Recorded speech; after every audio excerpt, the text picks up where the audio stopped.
Alpha Sports 406. I'm Dallas. I'm Ricky. And we're here to shoot the shit with you a little bit about some sports stuff. Today we're covering the UFC a little bit. And then we're going to cover the Andrew Luck debacle. And then we're going to go through our picks for the upcoming NFL season and see if your picks match our picks. This is also take two, because we do this in a quiet, nice, kept-away room at the Plaza. And apparently I have a glass chiller that needs to be replaced, because right in the middle of the last one, the damn thing broke. So making a bunch of horrible noises, and it didn't sound good. So this is take two. Take two. Which is good, because we ran a little long. Yeah, that's to say. So to put it gently. Yeah. Put it gently. So real quick, let's just jump in, get going. UFC. Let's talk about UFC. What's the first topic on UFC? The upcoming fight? No. Did you see BJ Penn get knocked the fuck out? So I just saw. So Ricky just showed me that BJ Penn got knocked out in a bar fight, which is hilarious. It's funny. I'm not a big BJ Penn fan, so I think it's funny. Like, if it happened to Donald Cerrone, I might cry. But, I mean, the fact that it happened to BJ Penn, I do kind of find it funny. Right. What about a fall from grace? I mean, it was, 10 years ago? One of the BJ Penn was one of those. He was a prodigy. It's his nickname. World renowned, probably pound for pound, one of the best fighters ever. And then he just went past his prime, and he got knocked out. He's taken some big shots, and apparently he's getting knocked out by bar fights. His bar fights now. Yeah. The fight that I saw just on YouTube literally had him face down, and the guy on in a reverse mounted position had him sprawled out and punching him in the back of the head. Yeah, I want to see the whole footage though.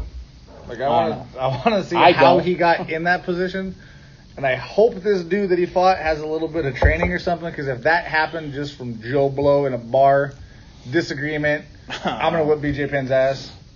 I want to see what happened. I'm gonna test my luck. So that's crazy. I don't know. Hopefully this shows that he's done fighting. I hope the UFC cuts him. I mean, he has to.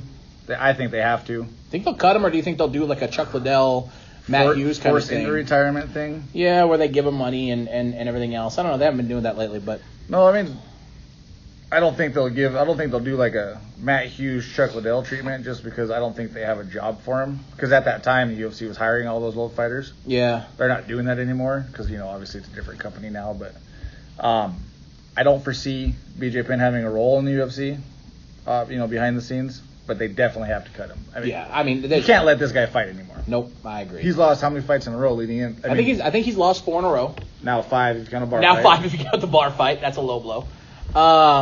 It's time for him to hang him up. I don't think there's too much else to say about it, really. You lose a bar fight as a UFC fighter at some point in time. You just seriously though, if this guy had no MMA training at all, how many shots of tequila or whiskey did it take to go, you know what? That's BJ Penn. Yes. I'm going to go talk shit. Yeah, I don't know.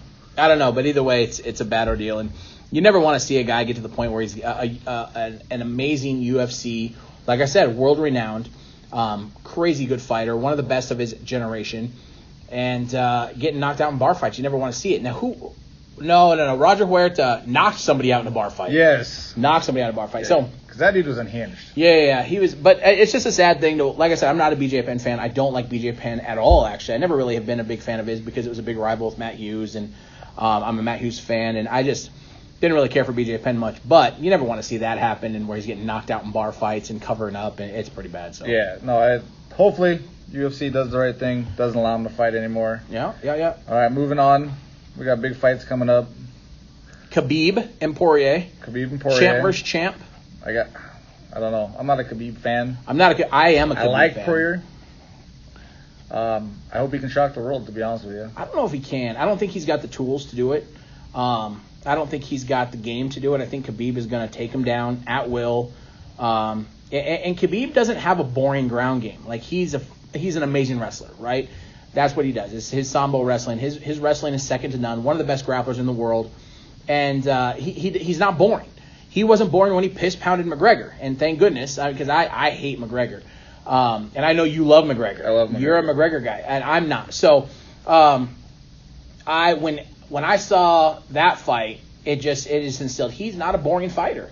I know he takes you down. I know he grinds you out, but he's exciting when he does it. He's throwing bombs. He's not the old George St. Pierre, which is just boring as hell to watch, where he takes you and dry humps you for 5 rounds and then gets a decision. He's not that guy. So I don't see how Poirier wins, but I mean, Poirier's calling his shot. Yeah. Says he's going to finish him in the second or third round. Yeah, McGregor also said he was going to finish him. McGregor says he's going to finish everybody, though. But I mean, but he does. Right. Usually when he says it, he finishes you. Yeah. So I didn't think he was going to beat, even though I'm a huge McGregor fan, I didn't think he was going to win that fight just because the guy literally does not have any ground game. Well, he's got a little bit of ground game, but he doesn't have any takedown defense. Well, he was hand-fed opponents.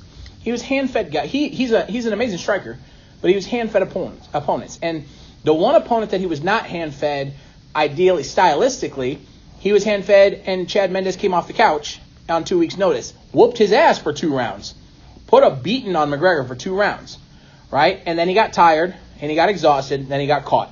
But if Mendes has a full camp, I think he beats McGregor. Nate Diaz showed exactly how to. I mean, he took some bombs, he took some hits. McGregor couldn't put him down, and then he finishes him. He taps him out. Second fight, Diaz should have taken it to the ground, but he didn't, and he ends up getting a split. He ends up getting a decision. I think Diaz beats him in the third fight, and I know you're not a Diaz guy. But there might be a third fight. But there might be a third fight, and I just don't see Poirier having the tools to beat him. So we'll find out. We'll find I don't out. think he does either, but I like to see it. And then next, last but not least, Cerrone versus Gaethje. I like both of these guys. A lot of people don't like Gaethje. He's a brawler. He is a brawler. He's a straight brawler, and I think Cerrone's going to knock him out. Cerrone knocked him out in sparring, apparently. Yeah, Gaethje's wild, and Cerrone's extremely technical, and Cerrone's good. Yes, Cerrone keeps missing the shot at the title by one fight, but he is the gatekeeper of all gatekeepers. He's not the gatekeeper to the division, to the top 10, like a lot of gatekeepers are. He's the gatekeeper to that title shot, and that's saying something. Like and of course, and you are as well. Huge Donald Cerrone fan. Probably my favorite active fighter right now. It'll be a sad day when he decides to retire, if he ever decides to retire. He might be fighting when he's 50. But 9 fights a year. 9 fights a year. At the end of the day, though, I think he beats Gaethje by second round TKO. But you think maybe TKO, third round. However it ends, both guys will be bleeding. That I can guarantee. I don't know. I don't think Gaethje has the technique and the skills to really put it on Cerrone. Cerrone bleeds, though. I mean, Cerrone bleeds. Yes. That's what I'm saying. It's going to look like a war. But Cerrone, not really. You can't really say Cerrone bleeds because Cerrone bled against Tony Ferguson, and Tony Ferguson is a great fighter, and he makes a lot of good fighters look really, really bad. Right? Cerrone didn't look great. He looked good in the first round. He got picked apart in the second, and then we never know what happened in the third. No. But he looked like shit. I mean, Tony Ferguson was definitely finding his range. Cerrone was still finding his shots, but we never know.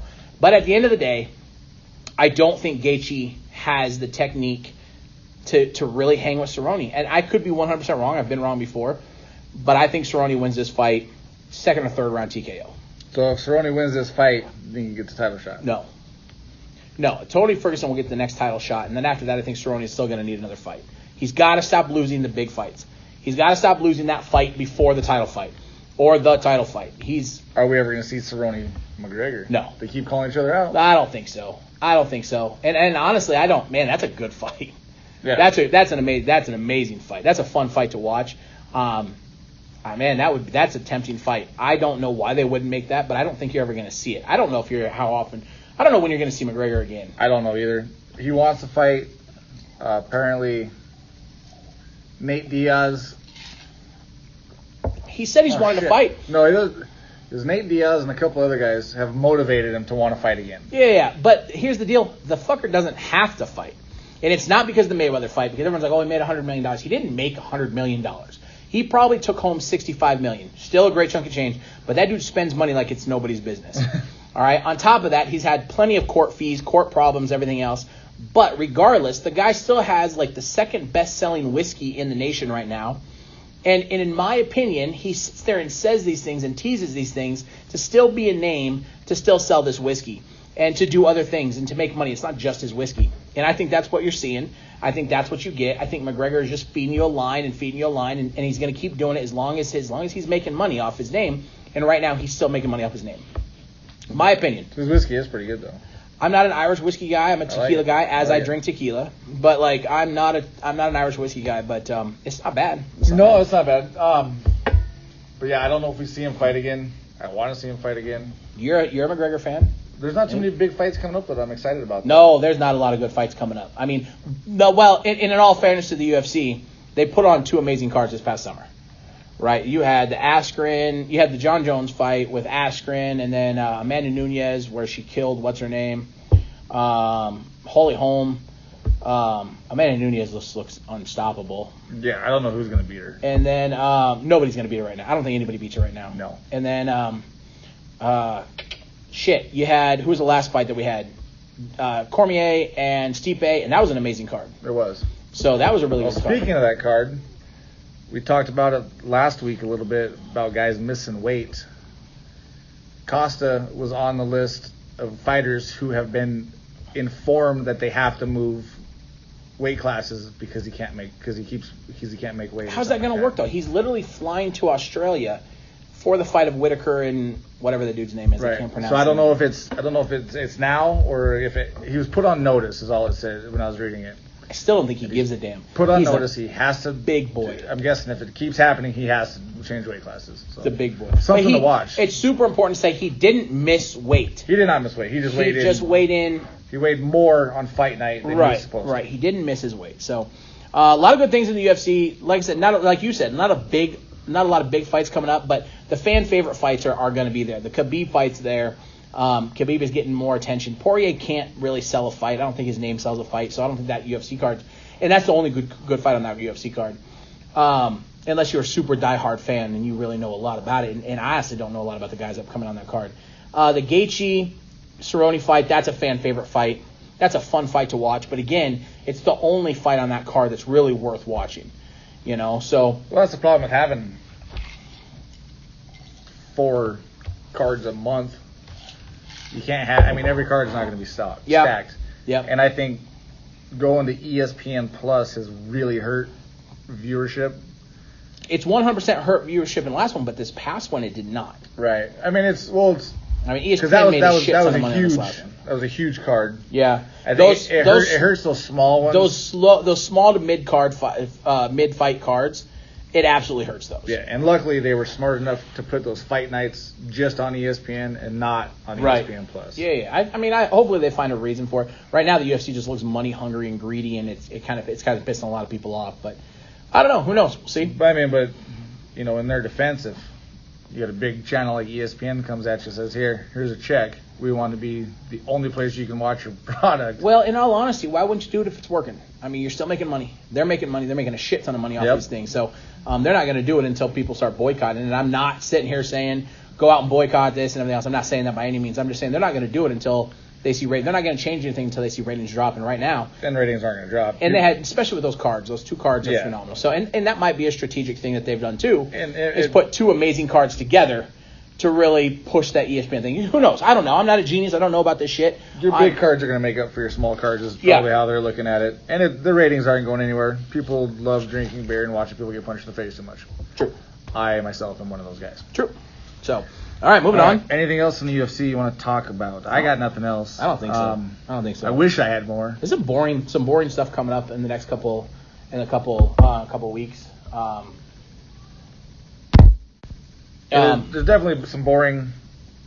I guess it's not boring, just one good fight, then some no-namers on the card, but people still turn in, people still watch. Hopefully it heats back up and we got a little bit more to talk about. It'll heat up, but right now it's pretty boring. So, but that kind of does it for UFC, I guess. Big news. Kind of took up everything when it broke Saturday night through Sunday. Andrew Luck, 29 years old, retiring. He's mentally worn down. So, and I talked about this on the first one, and I'll bring it up. My first knee-jerk reaction was your typical douchebag football fan knee-jerk reaction, where it was like, what in the hell are you doing? This is your career. This is what you want to do your whole life. Where's the passion? Where's this and that? And yes, it's an insensitive thing to say, and I have no idea what these guys go through, of course. But then you stop and think about it, and you look at some of the stats. The most sacked quarterback in the league the past 7 years. The most knocked down quarterback in the league the past 6 years. you look at this stuff, and then you find out the quarterback with the most injuries in the past 6 years. And then you sit there and talk to him about when he sits there and says, man, I'm sick and tired of being in that vicious cycle where I'm in the cycle where I get hurt, I go to rehab, I heal up, mentally I come back, and then I get hurt again, and it's just one constant cycle. Man, like that'd be exhausting. That'd be horrible. And so I as much as it, I want to be like, come on, man, like you came out of college and you were this guy and you were the guy. You can't blame the guy for nonstop. He's serious injuries. Yeah, I mean he's taken a beating his entire career, literally his entire career with the Colts. He is, like you said, he's been sacked the most knockdowns, most hits. The guy has taken a beating, and it's taken its toll. And I was, I think we weren't the only ones that kind of had that knee-jerk reaction, like, what are you thinking? Yeah, 29 years old. I mean, leaving $58 million on the table. The Colts did a stand-up thing.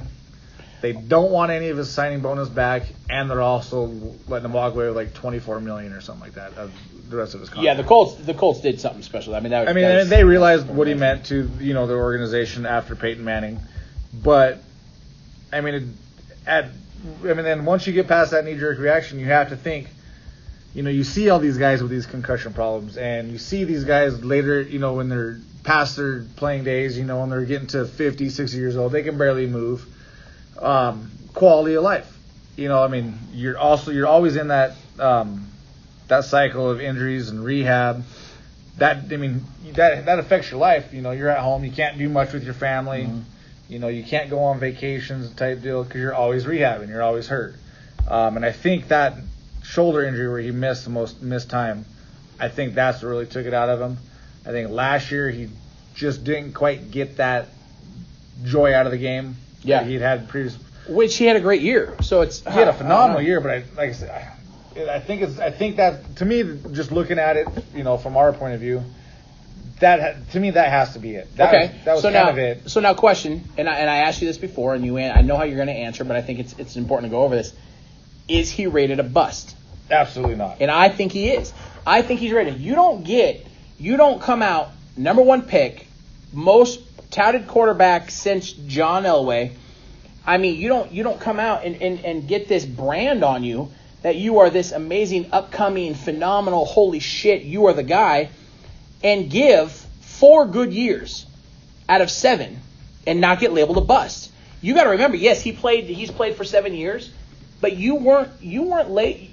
You dropped the ball. Like, yes, I get it. I get that you dropped the ball. I get that. I get why you're saying. I get what you're saying. I get your. I'm sorry. I'm stumbling as my wife brings me tequila. So I apologize as I got a little excited. Yes. I don't know. I think you are labeled a bust 100%. I think you are labeled a bust because you only gave 4 out of 7 strong years. You had a neck injury 1 year. I get it. Not your fault. You've been injured another time. Again, not your fault. I'm not saying it's your fault. I'm not saying I disagree with what your decision is, and it doesn't matter if I disagree or not. But I think you're labeled a bust because you could have had an amazing career. He did have an amazing career. You could have had better. He could have had better, yes. But even in those, like you said, he's 29 years old. He was 7 years in the league, and he probably missed a year and a half, if not 2 full seasons between injuries. But the first year, and his first year was rough, just like any other quarterback's first year. And he still finished. He's still 3rd overall in passing yards for a player in the first 7 years. Yeah, same as passing touchdowns. I get that. So when the guy was on the field, he was nowhere near a bust. I don't know. That's a tough one. But I get what you're saying, though. I mean, you're that guy. You're number 1 overall pick. You have expectations. And I think that's what a lot of his problem was. His expectations were set so high but it was going to be impossible to live up to them. But when you get to that argument, to me, it's bullshit. Because I can sympathize with the injuries. I can sympathize with all this shit. I really can. I can sympathize. I understand the injuries, and I understand you're mentally drained. I get that, and I understand that. And anybody who is anybody in a job that they're just not in it and they're forcing themselves gets mentally drained. I am not saying in any way I can relate to Andrew Luck because I can't. But everybody gets mentally drained about their job and stuff. And this guy, of course, to the furthest extreme.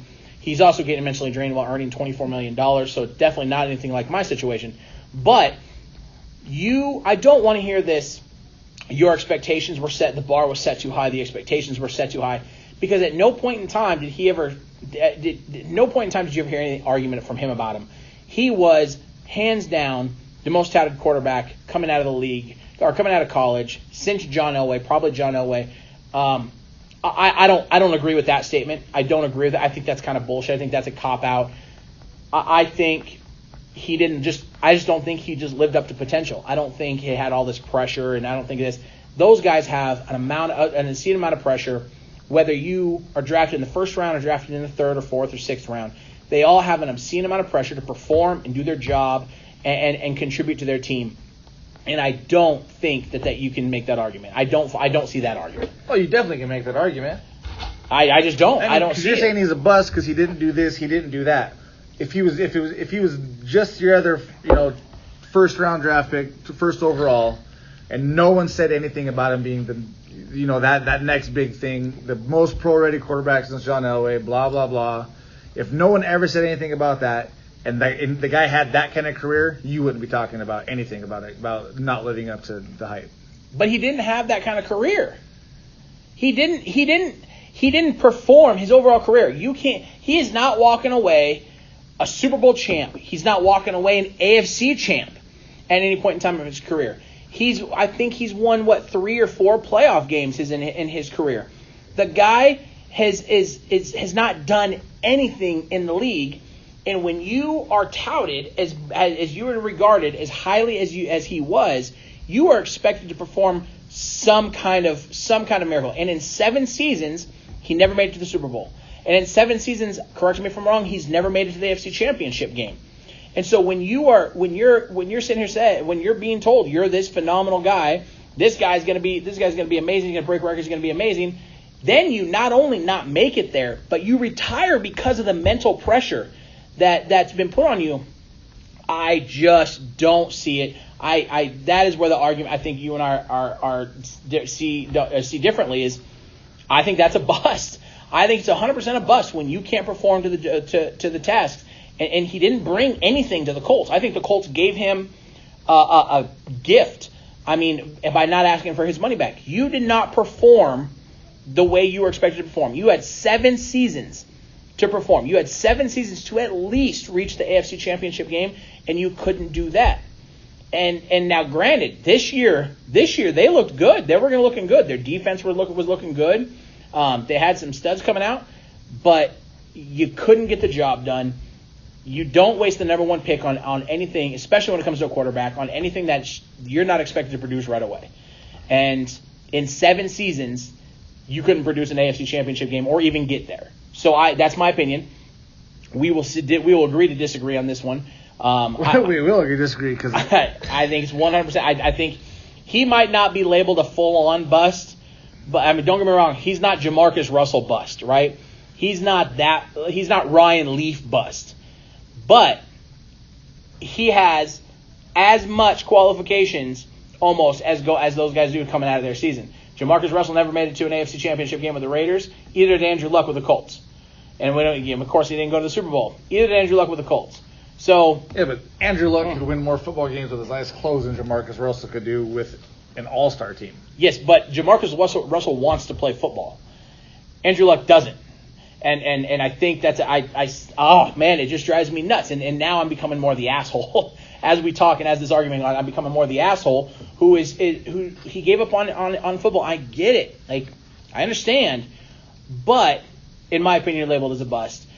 Trent Dilfer has done more with his career than Andrew Luck does. Brad Johnson has done more with his career than Andrew Luck has. And those guys, we would never even talk about those guys being in the top 50 all-time quarterbacks. And they have done more for their career than Andrew Luck has. So, I don't know. It's just that's okay. I'm gonna give you a question. Mm-hmm. Since you just named Brad Johnson, I'm not gonna pick on Trent Dilfer because I love Trent Dilfer. If the game is on the line, can Brad Johnson win you a game? No.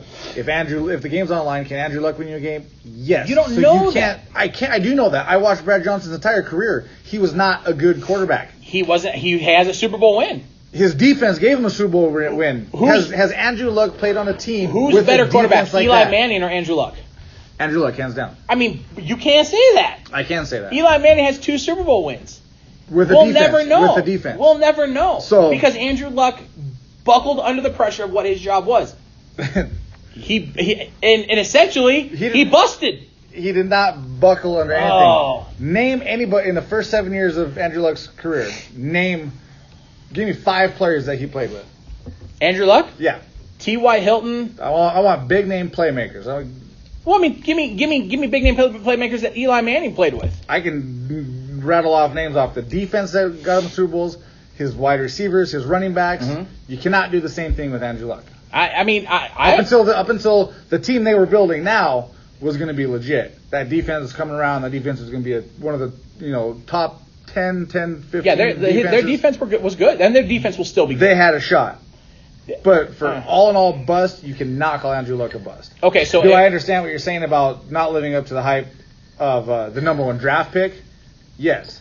But the expectations that you have for him and everybody else had for him, because he was highly touted coming out of college, he was never going to live up to those expectations. I disagree.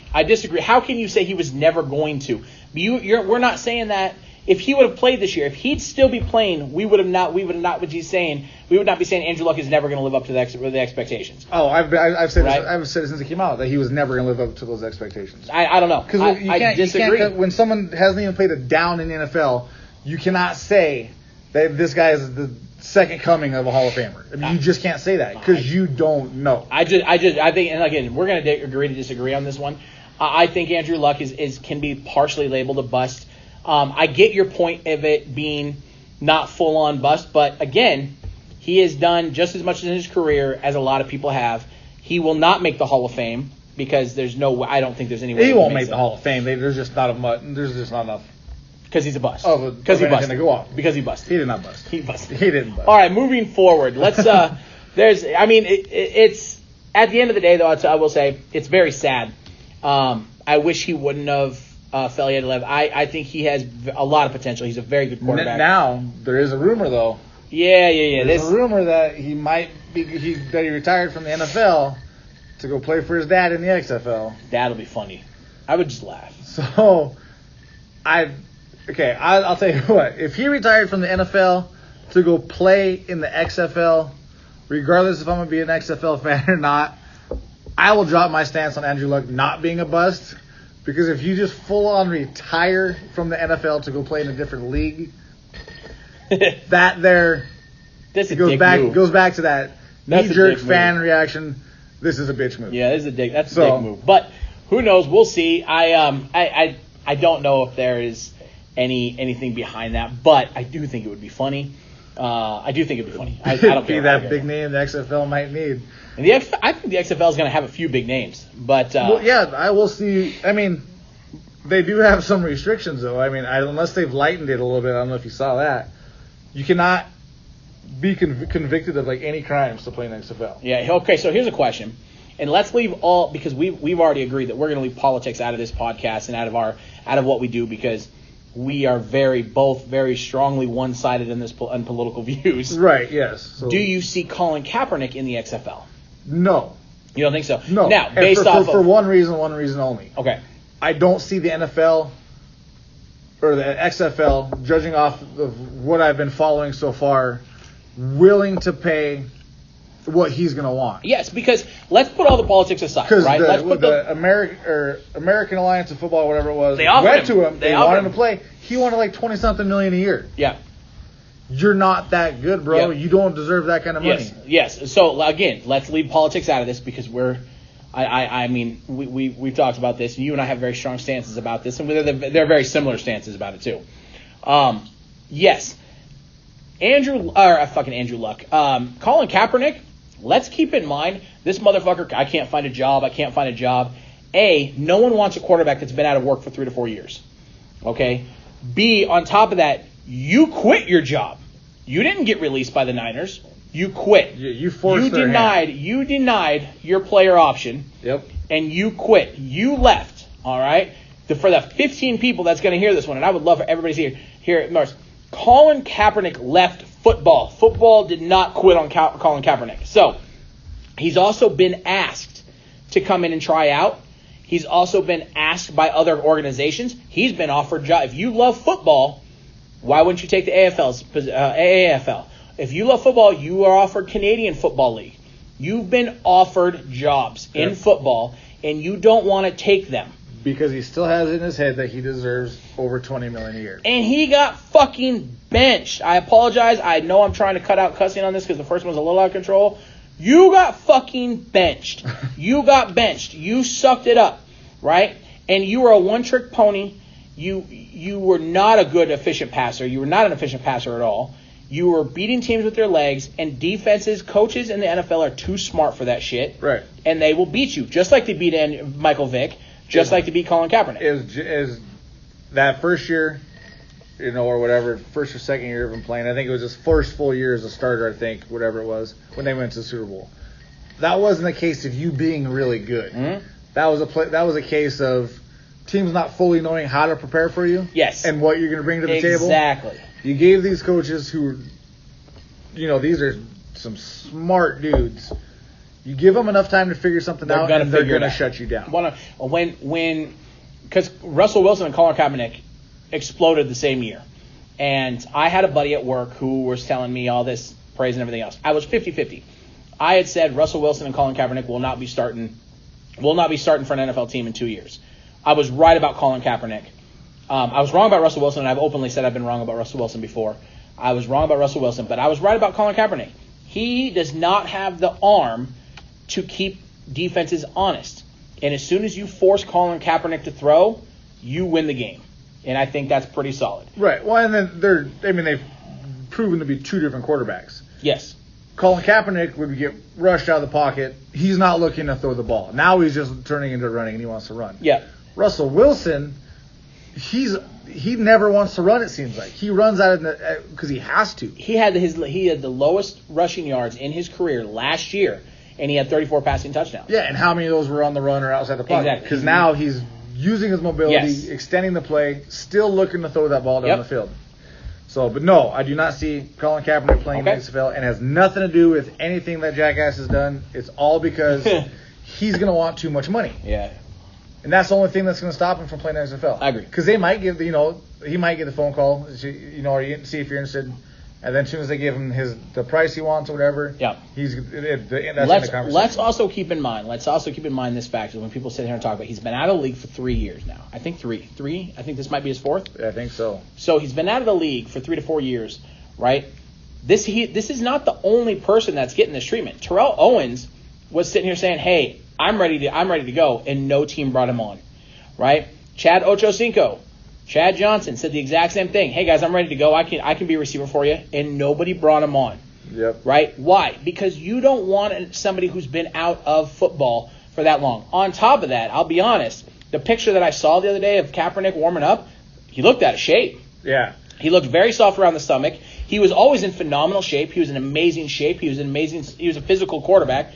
But he looked out of shape. He looked a little pudgy around the area.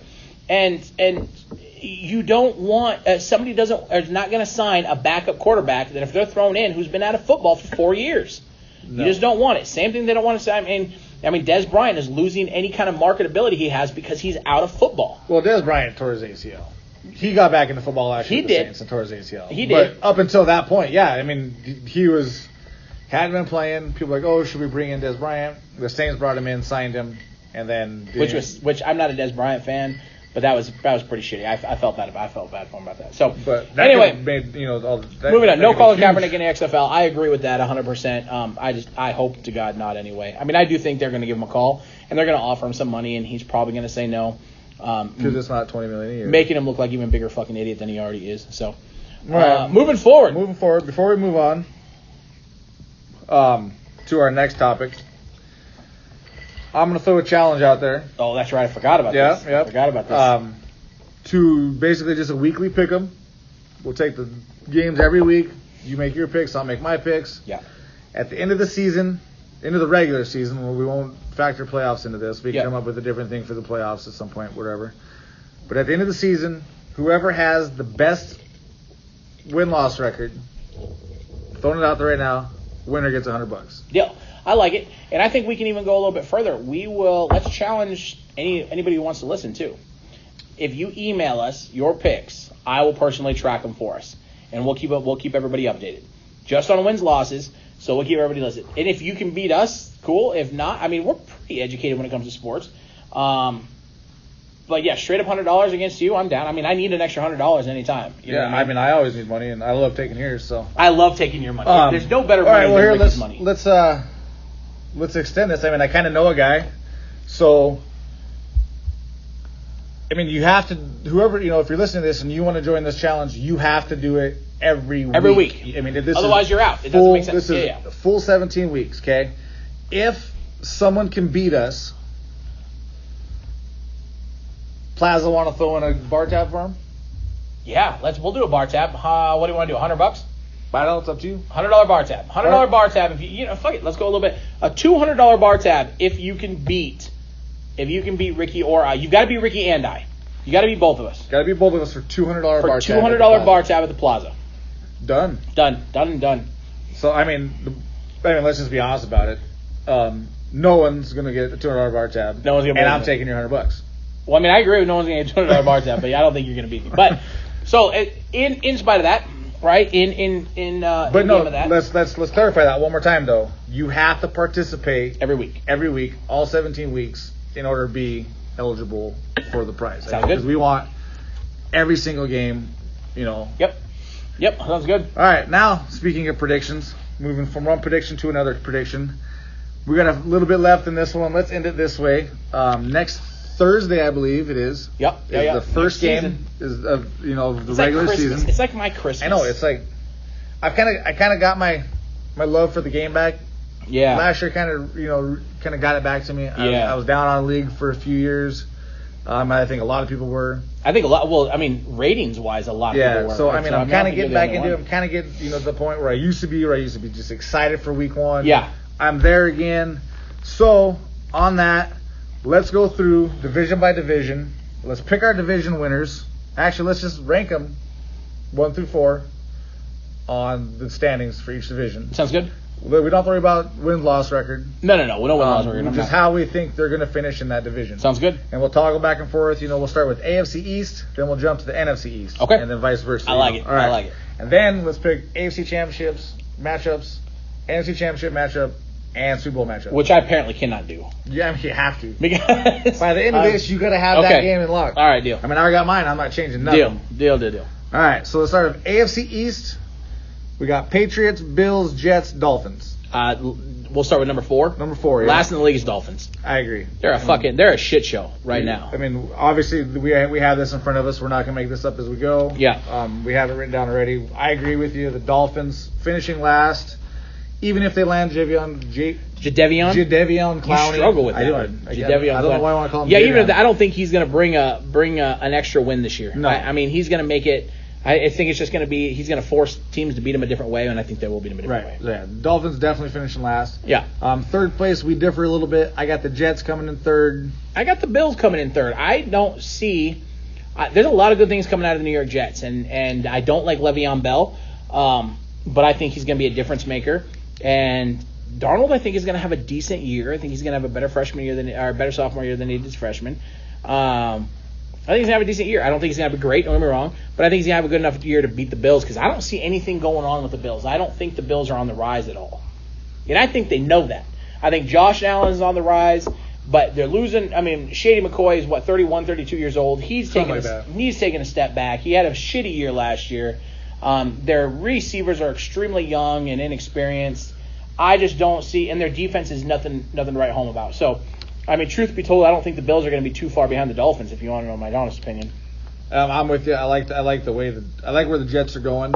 I think Darnold's going to have a pretty above average career. But you're picking the Bills over the Jets this year. I am. I still think. Okay.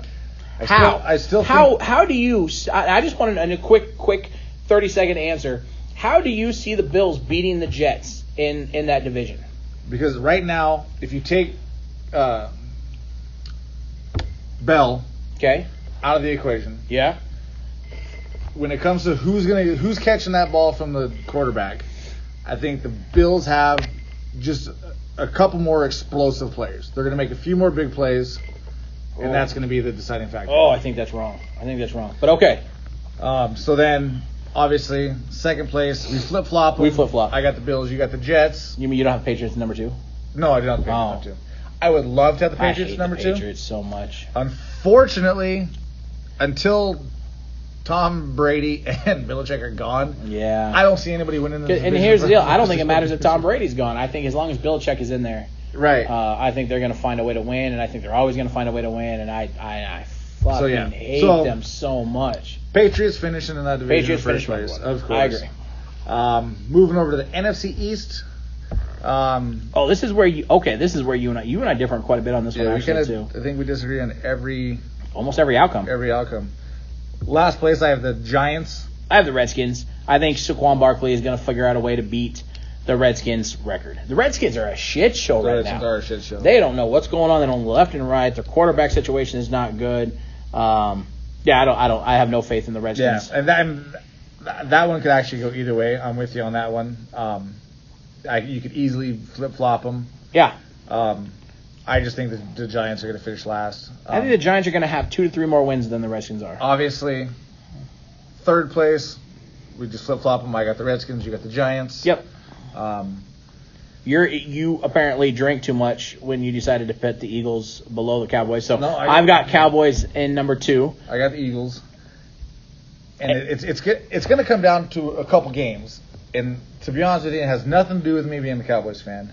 I got the Cowboys winning that division because their starting quarterback is going to play all 16 games and Carson Wentz will not. Even if Carson Wentz doesn't play all 16 games, Dak Prescott still cannot beat. That Eagles defense is good. They got a good offense. Even if Carson Wentz gets injured, I don't think the Cowboys can beat the Eagles. Let me tell you how far you and I differ from this. I don't think the Giants are too far from beating the Cowboys. I almost want to put Giants in number 2. I just don't, because I do think they're going to get Zeke back. I do think Zeke's going to play this year, and I think he's going to be a difference maker. That's the only reason, because if it was just on Dak Prescott, I would have the Cowboys in 3rd, easily in 3rd. No, that Cowboys defense is, even regardless of anything, that Cowboys defense is way better than anything the Giants can put on the field. I don't think so. I've got Eagles number 1. You've got Cowboys number 1. Of course, we flip 1 and 2. That division we just are. Now that is your division. I mean, that's your team. You follow that team closer than I do. I just don't see it. Could be wrong. I just don't see it. The Eagles are putting together a phenomenal team. They're going to be tough, but it's going to come down to, like I said, it's going to come down to probably a game. Separates them. And the Eagles quarterback is not going to play all 16 I think he makes it this year. Nick Foles is not there to bail him out. Nick Foles wasn't there to bail him out last year.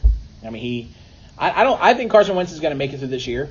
I do. I mean, he's got to make it through 1 year. I think he's going to make it through this year. I think he's going to have a good year. We'll see. I think the Eagles are going to have a good year. He couldn't make it through a year in college. He was always hurt then, too. We'll see. So we'll see. We'll see how that ends for him. All right, AFC North. AFC North. We agree on the 4th place, the Bengals. Yeah. I don't see the I Bengals want to like much. Andy Dalton. I just don't. There's no one on the team I really want to like. Yeah. Except for AJ Green. I want him to have a phenomenal year. He's going to get hurt. I have him on my fantasy football team. And he's going to get hurt. He always gets hurt. 3rd place, we differ. I think the Ravens are coming in 3rd. And I've got the Steelers coming in 3rd. I think AB leaving, and I am not an AB fan, especially with all the shit that's going on.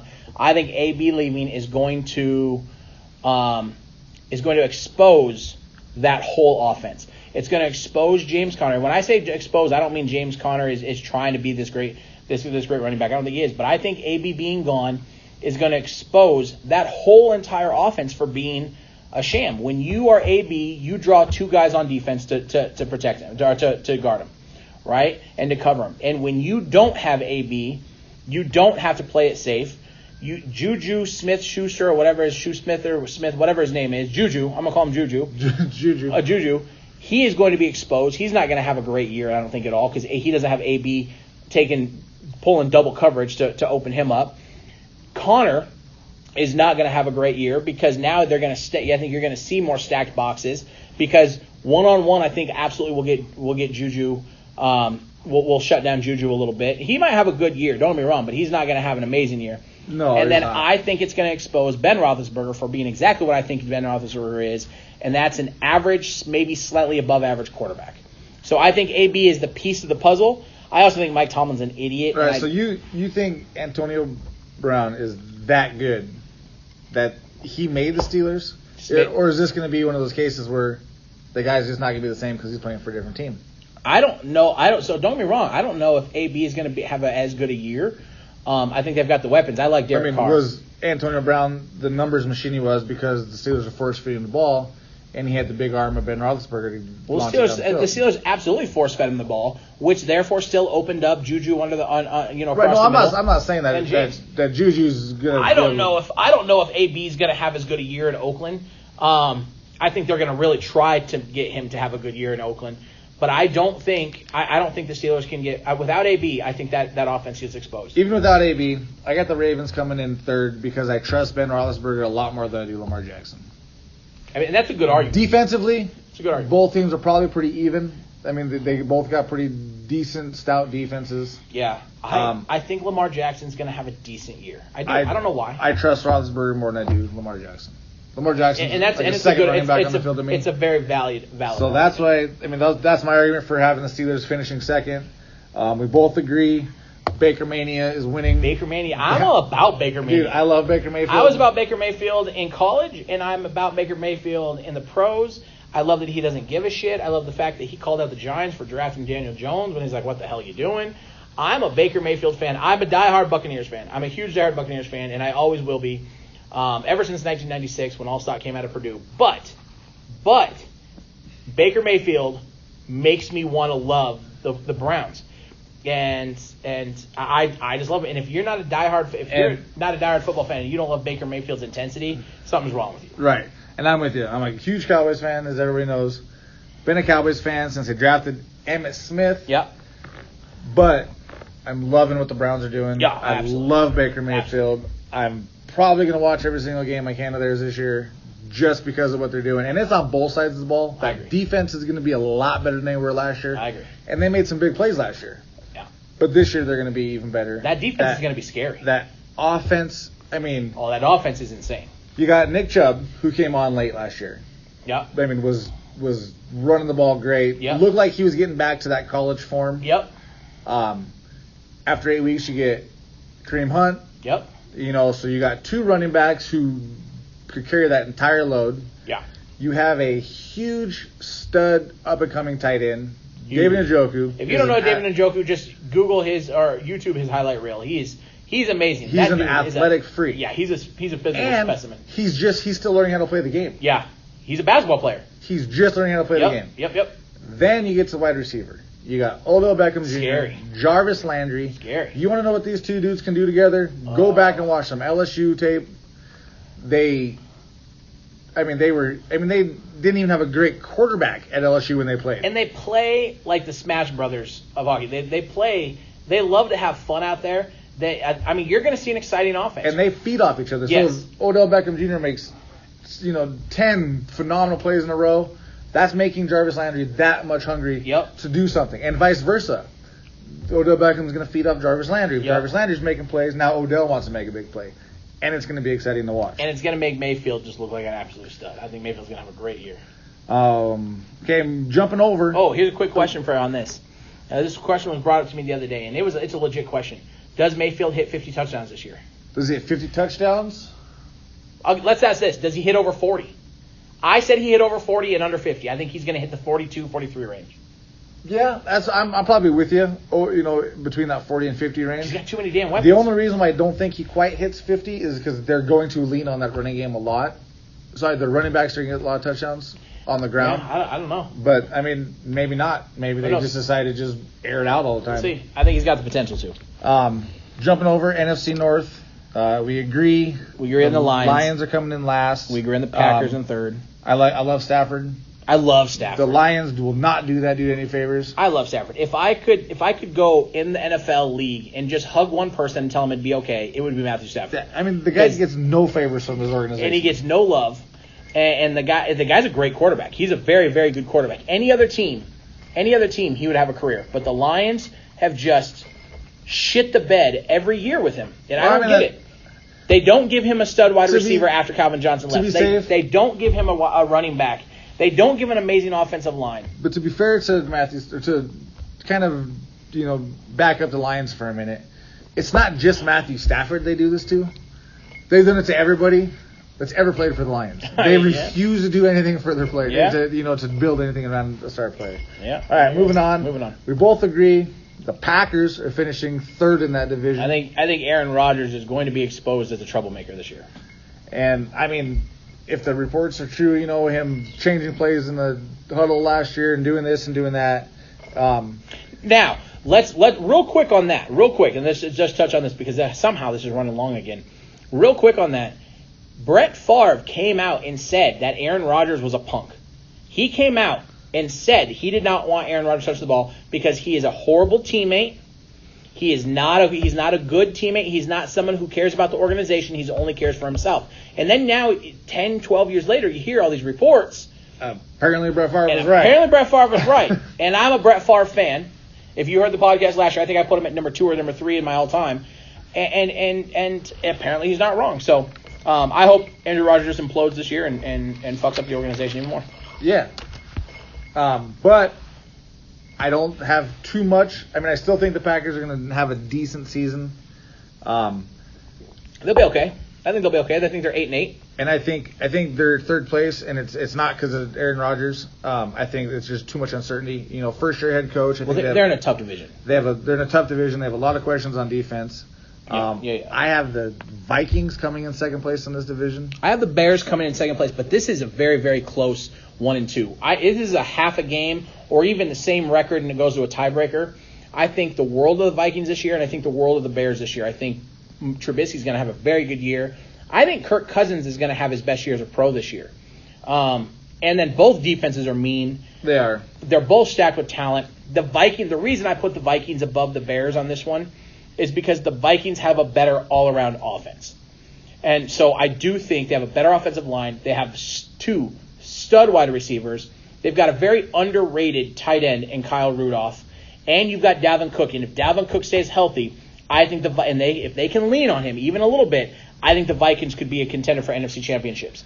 The NFC championship game. You're right on Dalvin Cook. If he can stay healthy, he's a game changer. He's a stud. He's a game changer. I mean, you saw him break out for an 85-yard run against the other night. He's a definite game changer for that division. That offense can put up some points. The Bears' defense is mean. They're going to keep the Bears in a lot of games.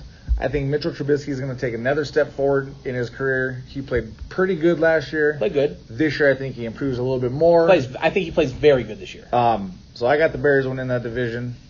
But I'm with you. It's going to be close. It might be a half game. It might be 1 game. And it could even be the same record. Same record and a go to a tiebreaker from something else. I agree. Jumping over to the AFC South. The bottom 2 we disagree in. I have the Colts finishing last. You have the Titans. And then vice versa. I have the Titans. You have the Colts. Just based off the Colts defense. And I think they're going to be pretty emotional. And I think Jacoby Brissett is going to come out and try to throw the ball. Do I think he's a good quarterback? No. Do I think he's an okay quarterback? Not even really that. But I do think he's gonna throw the ball. He's gonna try to get T.Y. on the ball. That defense is gonna keep them in more games than the Titans is. The Titans are. Sorry. And it's definitely possible. I like that. I like that defense. I have the Colts coming in last just because I think they've had all the wind taken out of their sails. The Titans still have hope. It makes sense. It absolutely makes sense. The Titans still think they can win that division, and they can do things. Colts, they have to feel lost. Sure. They made the playoffs last year. They won a playoff game. And then, obviously, we touched about it earlier. Your future Andrew leaves. Luck walks out the door. Busted. Walks out the door with his head held high because he's not bust. He busted.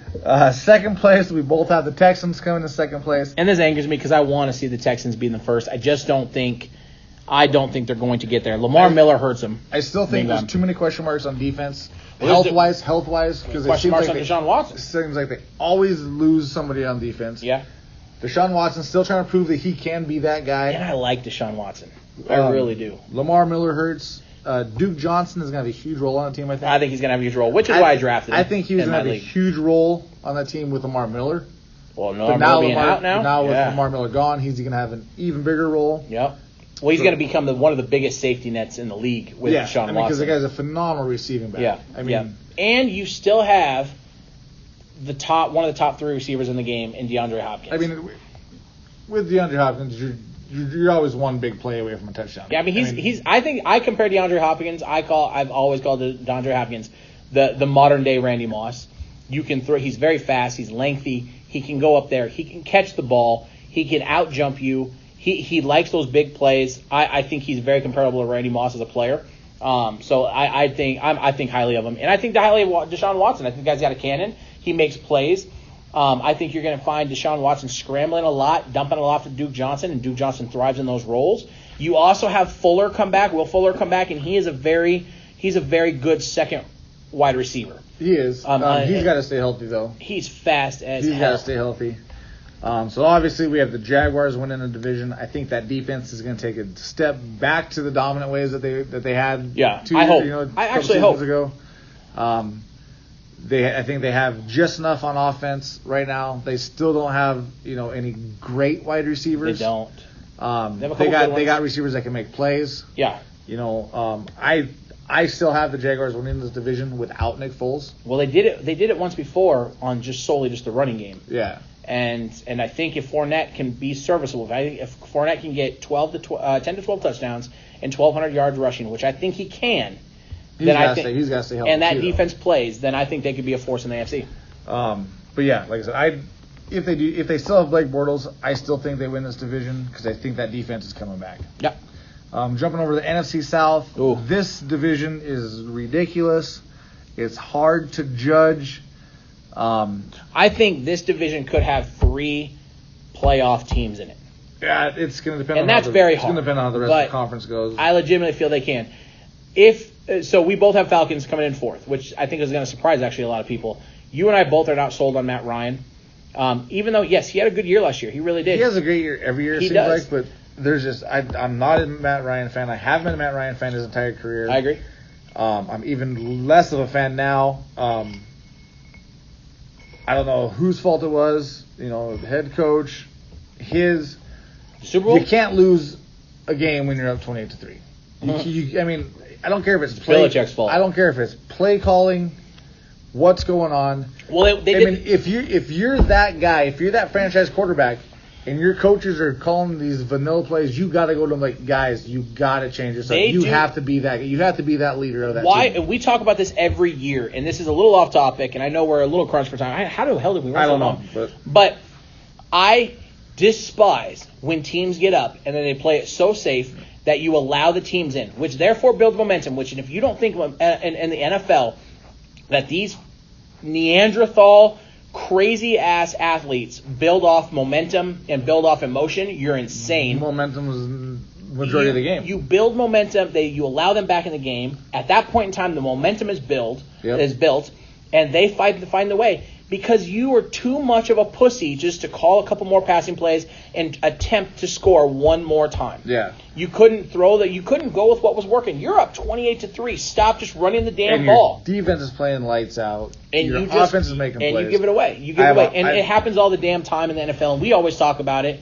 It drives me nuts. If you're up 17 points in the third quarter, stop running the fucking ball 20 times in a row and having these little dump-off safe passes because it's not working. No. So that's my rant for the day. But besides the fact that we're not Matt Ryan fans, I just don't think they have enough this year to compete with what else is going on in the division. So I got them coming in 4th. Yep, I agree with that. You got the Panthers in 3rd. I got Tampa Bay in 3rd. This is a little bit of a fanboy coming out, but I do think it can happen. The Panthers are so wishy-washy with injuries. Luke Kuechly, he is one bad, mean stare down away from getting another concussion.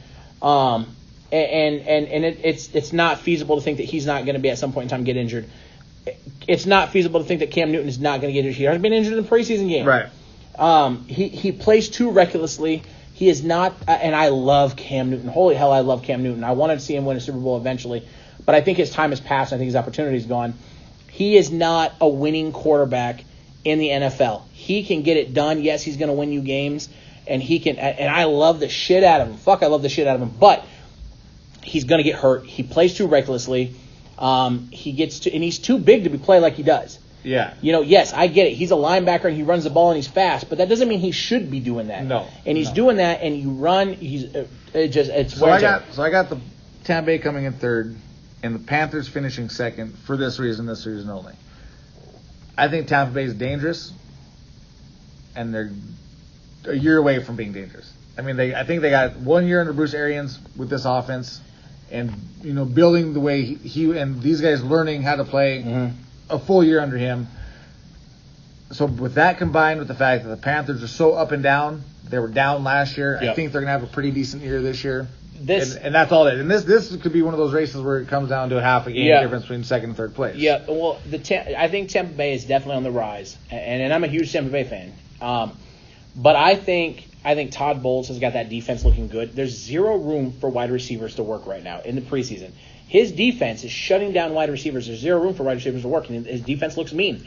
And they've always had studs. They've just had some of the worst coaching in the NFL. Yeah. Right? And now they've got some very, very good coaching. I'm not going to say the best, because when I think of the best, I think of Sean Payton, Belichick, and maybe McVay now with Phillips. But they've got some damn good coaching. Maybe top 5 in the league. I'll give them top 5. And they've got weapons for days on offense and defense. It's going to see how these players take to it for a full season. Like I said, and it's going to take this year. Next year, I think Tampa Bay is going to be remarkably dangerous if Jameis Winston can get his shit. And I think Jameis Winston takes that leap this year. Yes, he's going to have turnovers. Turnovers does not always equal out to losses. I look at Brett Favre.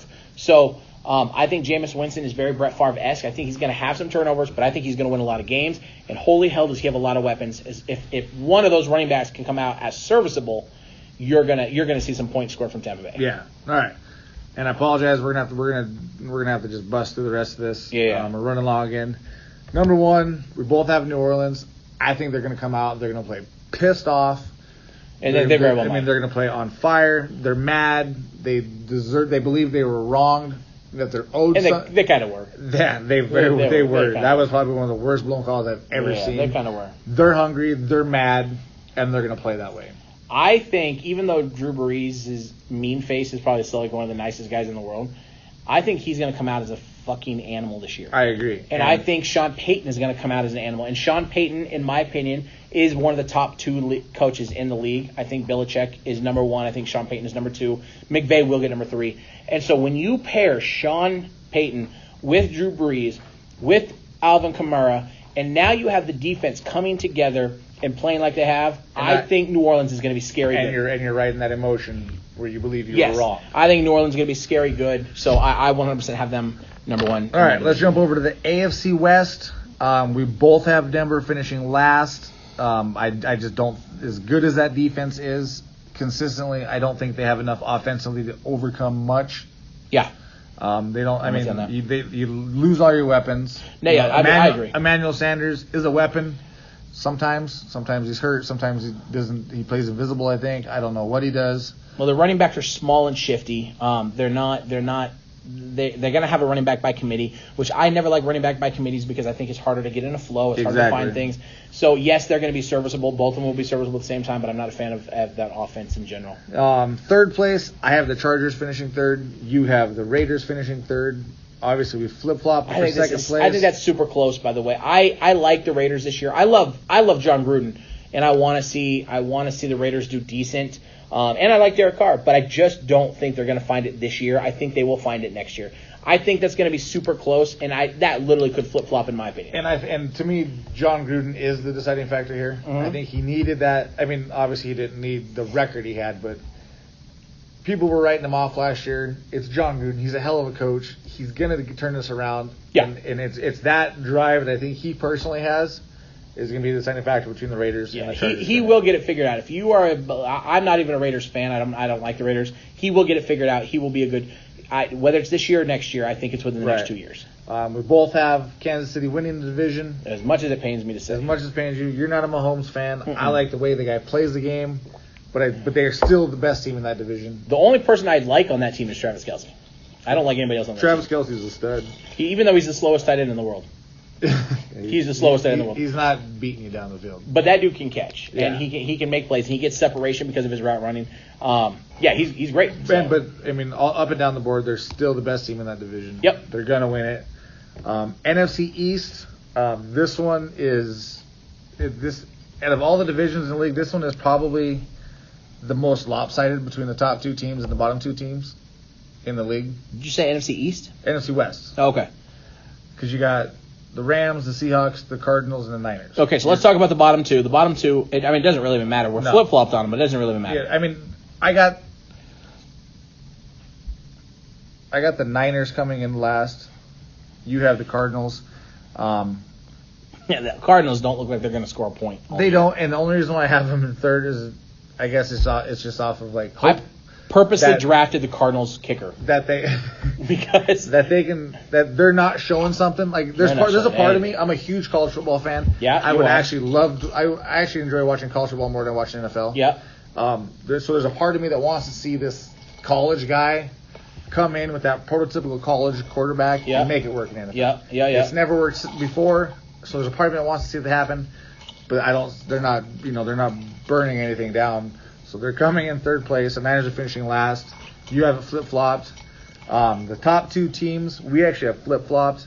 I got Seattle in second, and the Rams coming in first in that division. You have Seattle winning the division, Rams in second. I think this is a close race. I struggle with my decisions, and I do. I'm going to stick with what I said, but I don't think it's by much at all. And at the end of the day, I don't think Seattle goes past the Rams in the playoffs. So I'm going to switch that projection. I think Seattle can win the division because they do have a lighter schedule. The Rams have a harder schedule, but I do think the Rams go farther in the playoffs because I think they are the better team right now. Right. They have the more complete team. And I got the Rams winning this division, but it's not by much. Mm-hmm. I mean, the Seahawks are going to be right on their tails all They're going to go as far as Russell Wilson, and I am on the Russell Wilson wagon now. So the one thing I see hindering the Seahawks, and we kind of just touched on it with Denver, they don't have that one running back. They kind of play a running back by committee. Well, they've got, what's his name, Carson? Yeah. He's going to, he had 1,100 yards last year. Yeah, but he still didn't, unless they give him that full-on, you are the starting running back. I think the difference maker here is Todd Gurley. If Todd Gurley comes out and he is healthy, and like they say he is, I think the Rams win that division and they come out on top. Because I think Cooper Kupp is going to come out and play a huge role on that team. And Goff's a different quarterback when Kupp's in that lineup. 100%. And Kupp opens up a lot. Yeah. He opens up a lot. He opens up more for Gurley too. So I think it all depends. Is Gurley healthy? Yes. Cooper Kupp is back. Yes, I think the Rams win. Is Gurley healthy? No. We don't know. Then I don't think the Rams win that division. All right, so that concludes the divisions. Let's try to get through this. Holy cow! I don't know why it took so long. We even cut back what we talked about last time, but whatever. AFC Championship game. You have New England versus the Browns. I'm going to stick to that. I think New England's going to pull it off. It's going to piss me off. I think they're going to pull it off. I'm going to stick to that. You have New England winning that game and going to the Super Bowl. I think the Browns this year are what the Chiefs were last year. Okay. AFC Championship game. I have the Browns versus Kansas City. Mm-hmm. And the only reason why I don't have New England in that game is because I'm on Baker Mania. Mm-hmm. And I think Baker Mayfield has his moment in the divisional round when the Browns beat the Patriots to get to the NFC. So now what you're saying is the Browns in this, and not to get too complicated, but what you're saying is the Browns are going to come third in the AFC, essentially. So you think the Browns are going to come third in the AFC because you made a comment, I think you said last time, who do the Patriots lose to in the playoffs? The Browns. You think the Patriots lose to the Browns in the first round? Or after wild card? In the divisional round, yeah. Okay. All right. Because I think New England and Kansas City will have the home field advantage. Okay. So the Browns will have to be on the road. And so I think the Browns are going to beat New England. Baker Mayfield gets his moment and moves on to the Super Bowl. Okay. NFC Championship game, you have Minnesota versus New Orleans. Yep. I'm going to stick to that. Okay. I'm going to stick to that. And you got New Orleans winning that and going on and facing New England in the Super Bowl. I've got New Orleans winning that, facing that, and going to the Super Bowl. Yes. Okay. All right, so I'm not changing. I agree. You're locked in there. Yeah, I am locked in there. So then you have New Orleans beating the Patriots in the Super Bowl. Yes, I feel good about that. All three of those, yes. Okay. NFC Championship game, I have New Orleans getting a rematch against the NFC West, except it's not the Rams. It's going to be the Seahawks. Yeah, don't ask me why I got the Seahawks there. I think I had the Seahawks there too. I think the rematch that the Saints are going to get is not going to be in the NFC Championship game. I think they're going to beat the Rams. Yeah. Maybe. I don't know. Potentially, to get that's a toss-up. I do think your top four. I do think your top four: Seattle, the Rams, New Orleans, and Minnesota. I'm so wishy-washy on how those four play out. I don't know. So I got New Orleans moving on to the Super Bowl to play Baker Mayfield and the Cleveland Browns, and unfortunately for Baker Mania, Drew Brees. That guy's gonna have his time though. He's gonna have his time, and Drew Brees is gonna get his John Elway moment. They're gonna win the Super Bowl. He's gonna retire, and he's gonna ride off into the sunset. And then Taysom Hill takes over and wins the Super Bowl. Taysom Hill is gonna take over because that dude is playing lights out. He is playing lights out. So and I feel good about that. I think those are good. All those are good picks. I mean, I feel good. Even the ones that you and I disagree on. I could be wrong on the Browns, but I'm riding Baker Mania. Yeah, that's. I'm on the bandwagon. But again, I'm gonna ride it. Like I said, I'm on the bandwagon too. I just don't think they quite get it done in the Cinderella this year. I think they go one more year. And I got Drew Brees getting his John Elway moment, riding off sunset, retiring, 2-time Super Bowl champ, riding off one of the top quarterbacks to play in NFL history, like we talked about last week. I agree. All right, we ran long again. But now we only cut 4 minutes. We didn't cut anything out. I mean, it eventually is gonna. See, that's the problem, guys. We told you last week we want to try to keep these between 45 minutes and an hour. We're trying. Obviously. We're both incredibly intelligent. We have, ask us, we'll tell you. But a lot of it boils down to is, anybody who knows us, and those of you that don't know us that are just listening to this, you're gonna get to know us. We're both very opinionated, and we're both right all the time. We always have a lot to talk about. I want to end it on this. I don't know if he's gonna listen. I'm gonna make him listen so he can hear it. I want to give a huge shout out to Josh at Eagle Tattoo for designing our logo that we have on our Facebook page. Yeah, it's awesome. He did a great job. So Josh designed that for us. I want to give a huge shout out to the Plaza Bar Arcade and Grill for letting us do this here every week. Come check this place out. The food's good. That's all I got for this week. You want to end it on anything? No, man. Just stay tuned. I think I know we're running a little bit long. I think some of you guys don't mind. We really do want the feedback. Yes, this is just starting. We're not expecting to reach 1 million people in the next 6 months, but we want more and more people listening. We want more and more people coming back at us and saying what they want to hear and what they dislike about us, and arguing what their points with us. Maybe one day down the line, we'll have a big following and stuff, and we can have a lot of fun with this and stuff. But we just want to talk about sports. We just want to argue sports and have a good time. And I'll tell you, this past 2 weeks, this week I actually looked forward to doing this. Oh, absolutely. So it was a lot of fun. So we've been planning this for a little over a year now. We finally got it going.